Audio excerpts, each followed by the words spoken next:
اور کافر دور کے ناکے پر، اور قافلہ تم سے نیچے اتر گیا تھا، اور اگر تم جنگ کے لیے آپس میں قرارداد کر لیتے تو وقت معین پر جمع ہونے میں تقدیم و تاخیر ہو جاتی،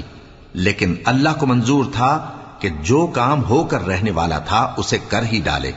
تاکہ جو مرے بصیرت پر یعنی یقین جان کر مرے، اور جو جیتا رہے وہ بھی بصیرت پر یعنی حق پہچان کر جیتا رہے۔ اور کچھ شک نہیں کہ اللہ سنتا ہے، جانتا ہے۔ اس وقت اللہ نے تمہیں خواب میں کافروں کو تھوڑی تعداد میں دکھایا تھا، اور اگر بہت کر کے دکھاتا تو تم لوگ جی چھوڑ دیتے اور جو کام درپیش تھا اس میں جھگڑنے لگتے، لیکن اللہ نے تمہیں اس سے بچا لیا، بے شک وہ سینوں کی باتوں تک سے واقف ہے۔